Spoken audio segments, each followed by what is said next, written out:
घर में नौकरानी का काम करने के लिए आती है एक महिला और उसी घर की मालकिन बन बैठती है। आइए जानते हैं कैसे होता है चमत्कार, आखिर क्या हुआ था। नमस्कार, मैं महक चौधरी। आज आपके सामने एक शहर जो कि दिल्ली से लगा हुआ है उसकी ये सच्ची कहानी है। यहाँ पर एक लड़की होती है जिसका नाम होता है पारुल। पारुल जो कि 18 साल की उम्र में उसका भाई उसकी शादी कर देता है, क्योंकि पारुल का जो पिता है और जो उसकी माँ है वो बहुत पहले इस दुनिया से जा चुके थे। बिना उसके भाई के उसका कोई भी नहीं था। उसका बड़ा भाई होता है जिसका नाम होता है अभय, और अभय उसे बहुत प्यार किया करता है, बहुत ही अच्छे घर में उसकी शादी कराता है। शादी के बाद वो लड़की अपने घर में खुशी खुशी रहती है, और खुशी खुशी रहने के बाद उसको एक बेटी हो जाती है। बेटी होने के बाद वो बहुत प्यार से रहते हैं। उसका पति जो है वो कंपनी में काम करता है और वो अपने घर को संभालती है। धीरे धीरे सिलसिला चल रहा है, लेकिन एक दिन होनी को कुछ और ही मंजूर था और उसके पति की एक एक्सीडेंट में जान चली जाती है। अब पारुल अकेली रह जाती है। ससुराल में कुछ भी नहीं था, किराए के घर में वो रहती थी और उसका पति जो है वो कमाया करता था, उसे ही वो खाया करते थे। अब उसके पास कुछ भी नहीं होता है, ना ही कोई रिश्तेदार होता है, जो है वो भी उसे नहीं अपनाते हैं। और अब उसका भाई अब है अपनी बहन को वापस अपने घर ले आता है। उसकी भाभी भी थी, वो उसे शांत करती है और समझाती है कि दीदी आप यहीं पर रहो, हमें कोई भी परेशानी नहीं है। लेकिन पारुल अपने भैया पर बोझ नहीं बनना चाहती थी और वो अपने भाई की ही कंपनी में इंटरव्यू देती है और वहीं पर उसे नौकरी मिल जाती है।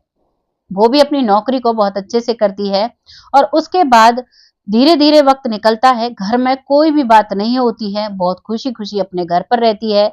उसकी जो भाभी है उसे अपने घर का सदस्य मानती है और हर चीज पर उसे बहुत आदर सम्मान से रखती है।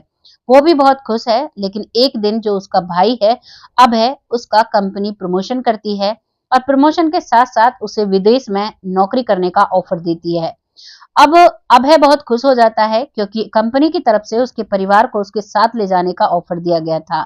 वो घर में आकर बताता है कि मेरे साथ तुम्हें विदेश चलना है, सभी तैयार हो जाओ।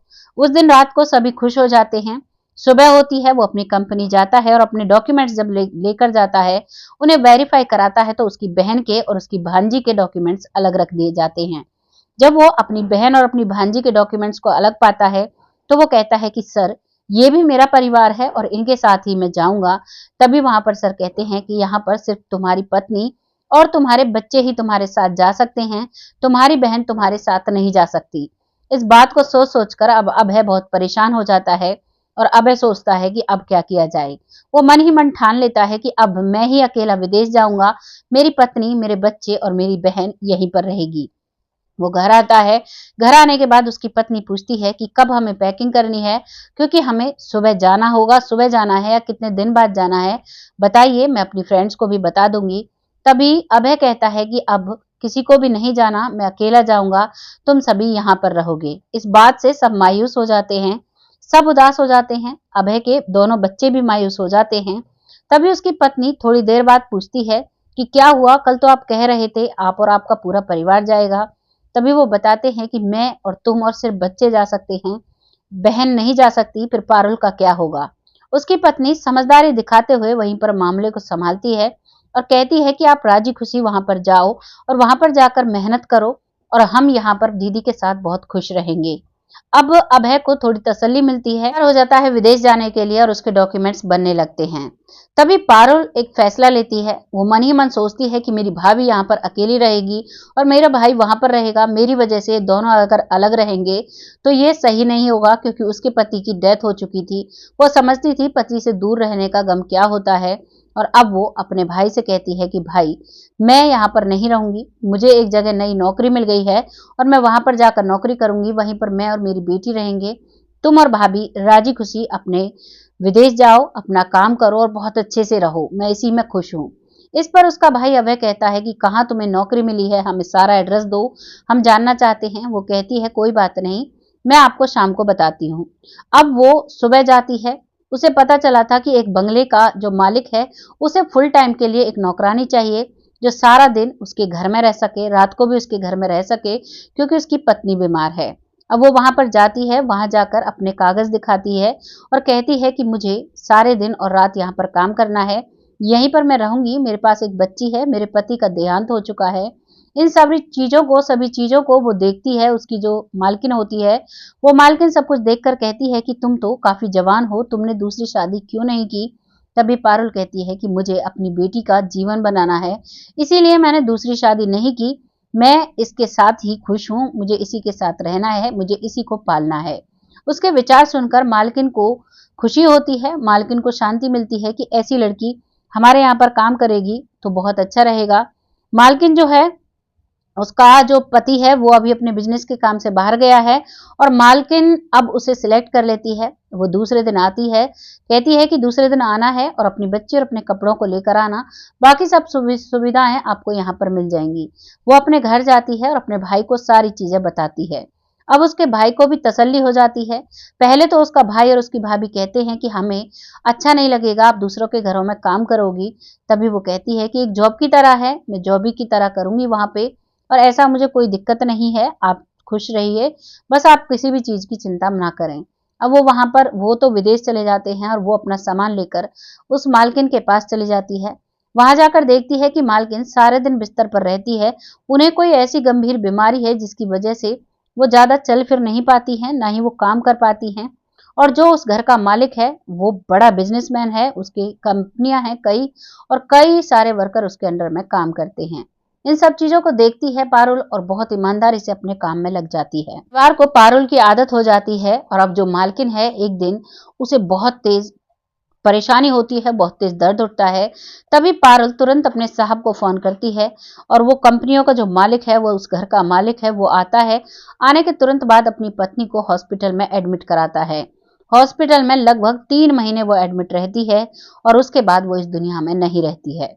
अब उसके बाद जो पारुल है वो अपने मालिक का और अच्छे से ख्याल रखने लगती है, क्योंकि जब भी वो आते आते ही उन्हें पानी देना, उनके लिए गरम गरम खाना बनाना, उनके कपड़े रखना, और जब वो जाते थे कपड़े निकाल कर देना, ये सारी छोटी बड़ी सारे काम वो करने लगती है।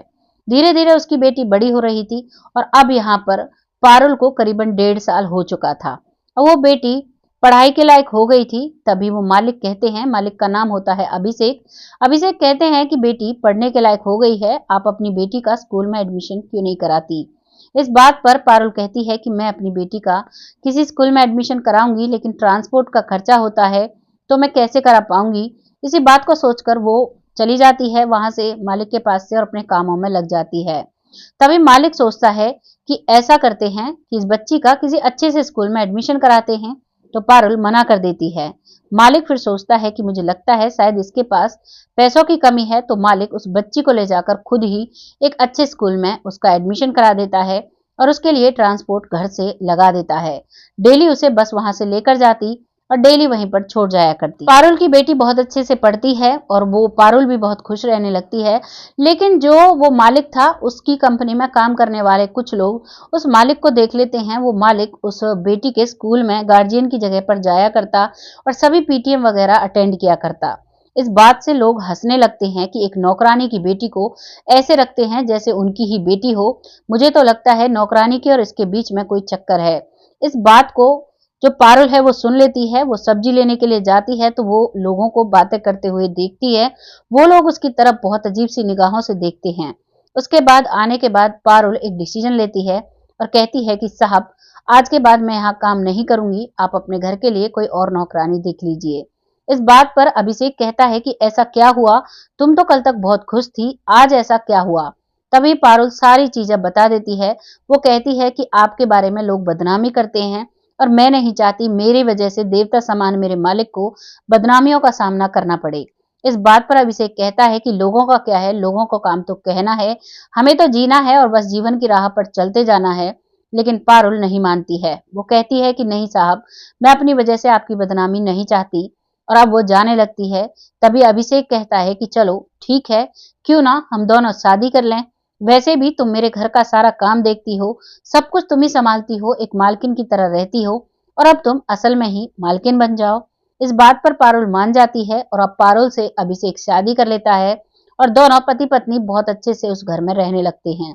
धीरे धीरे बेटी बड़ी हो जाती है और करीबन 1.5-2 साल बाद अब पारुल को एक बेटा हो जाता है और वो परिवार पूरा हो जाता है।